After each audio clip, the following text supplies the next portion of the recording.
ஓலை கொழுக்கட்டையும் பிடி கொழுக்கட்டையும் தாங்க எப்படி செய்யறதுன்னு பார்க்க போறோம். ஓலை கொழுக்கட்டை செய்யறதுக்கு நான் ஃப்ரெஷ்ஷான பனை ஓலை எடுத்துருக்கேங்க.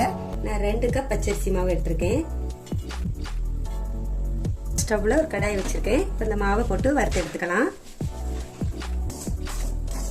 3 நிமிஷம் ஆகுதுங்க. மாவு நல்லாவே வறுபட்டுருச்சு. இப்போ இதை எடுத்துக்கலாம். இப்போ அதே கடாயிலே 1 ஸ்பூன் எள்ளும் சேர்த்து வறுத்து எடுத்துக்கலாம். உறிஞ்சி வர டைம் அதையும் எடுத்துக்கோங்க. 2 ஸ்பூன் பாசிப்பருப்பு அதையும் வறுத்துட்டு மாவோட சேர்த்துக்கலாம்.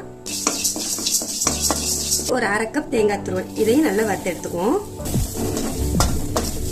தேங்காயில உள்ள ஈரப்பதம் போற அளவுக்கு வறுத்து எடுத்துக்கோங்க. இப்போ இதையும் எடுத்துக்கலாம். இப்போ கொழுக்கட்டைக்கு பாகு காய்ச்சிக்கலாம். அதுக்கு 1/2 கப் வெல்லம் போட்டிருக்கேன். 1/2 கப் வெல்லத்துக்கு 2 கப் தண்ணி ஊற்றிக்கலாம். இதுக்கு பதம் எதுவும் கிடையாது. வெல்லம் கரைஞ்சி வந்தாலே போதும். வெல்லம் நல்லாவே கரைஞ்சிட்டுங்க. இப்ப ஸ்டவ் ஆஃப் பண்ணிடலாம். இப்ப இந்த மாவு கூட ஒரு 1/2 ஸ்பூன் சுக்கு பொடி, கூடவே ஒரு 1/2 ஸ்பூன் ஏலக்காய் தூள், ஒரு பிஞ்ச் உப்பு, கூடவே 1 ஸ்பூன் நெய். இப்ப இது எல்லாத்தையும் நல்லா கலந்து விட்டுக்கலாம். மாவு கூட நம்ம ரெடி பண்ணி வச்ச பாகுவை ஃபில்டர் பண்ணி சேர்த்துக்கலாம். கொஞ்சம் கொஞ்சமா சேர்த்து மிக்ஸ் பண்ணிக்கோங்க. மாவை நல்லா மிக்ஸ் பண்ணியாச்சு. மாவு நல்லாவே ஆறிட்டுங்க. இப்போ இதை 1 டைம் கையால நல்லா மிக்ஸ் பண்ணிட்டு அப்புறம் அந்த பனை ஓலையில வச்சுக்கலாம்.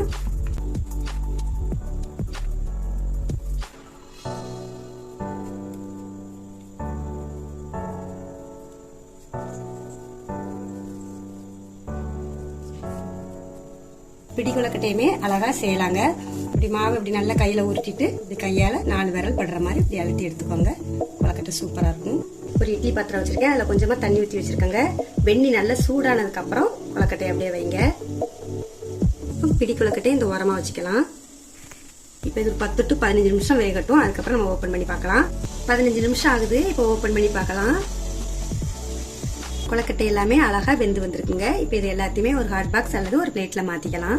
அவ்வளவுதாங்க, கொழுக்கட்டை எல்லாம் சூப்பரா ரெடி ஆயிருச்சு. ஓலை கொழுக்கட்டை உடம்புக்கு ரொம்பவே நல்லதுங்க. அதனோட டேஸ்ட் அந்த ஓலை வாசனையோட ரொம்பவே அருமையா இருக்கும்.